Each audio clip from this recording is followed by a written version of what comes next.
আসসালামু আলাইকুম, সবাই কেমন আছেন? আশা করি সবাই ভালো আছেন, সুস্থ আছেন। আমি মায়ান্স মাম্মা স্বাগতম জানাচ্ছি আমার নতুন একটি রেসিপি দেখার জন্য।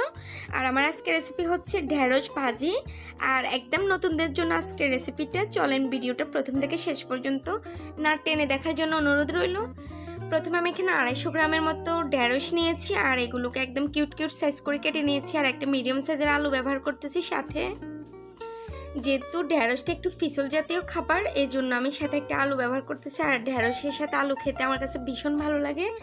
আর একদম সহজ করে অল্প উপকরণে এই ভাজিটা করতেছি। একদম নতুনরা অবশ্যই ফলো করবেন, তাদের জন্য খুবই উপকারী এই রেসিপিটা আজকে। এরপর চুলায় একটি ফ্রাই প্যান বসিয়ে দিয়েছি আর ফ্রাই প্যানটা গরম হওয়ার পরে আমি এখানে সয়াবিন তেল দিয়ে দিতেছি। আর তেলের পরিমাণটা একটু বেশি দিয়েছি, ঢেঁড়স ভাজিতে একটু বেশি পরিমাণ তেল লাগে। এরপর আমি তেলগুলো গরম হওয়ার পরে ঢেঁড়সগুলো দিয়ে দিলাম। আর এখানে একটা পেঁয়াজ কুচি আর দিয়ে দিলাম 3টা কাঁচামরিচ মাঝখান থেকে একটু ছিঁড়ে দিয়ে দিয়েছি। এরপর দিয়ে দিয়েছি স্বাদ অনুযায়ী লবণ আর একদম অল্প পরিমাণে, হাফ চামচের থেকে কম অল্প পরিমাণে দিয়ে দিলাম হলুদের গুঁড়ো। আর এই অল্প হলুদের গুঁড়ো দেওয়ার কারণে কালারটা খুবই সুন্দর আসবে, একদম ঢেঁড়সের সবুজ সবুজ কালারটাই থাকবে। আর আপনারা ঠিক এরকম অল্প উপকরণে ঢেঁড়সটা ভাজি করবেন। আমি এই তো কিছুক্ষণ নেড়ে ছেড়ে একসাথে মশলাগুলোর সাথে ঢেঁড়সগুলো মিক্স করে নিতেছি। একদম সুন্দরভাবে মিক্স করা হলে আমি এখন ঢেকে চুলার আঁচটা একদম মিডিয়াম লো করে 10 মিনিট পরে ফিরে আসলাম।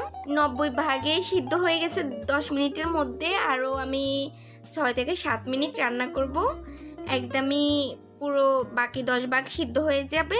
আর এই অবস্থা আমি কোনো আর ঢাকবো না, এভাবে রান্না করে নিয়েছি। একদম এখন ঠিক হয়ে গেছে, আলুটাও সিদ্ধ হয়ে গেছে।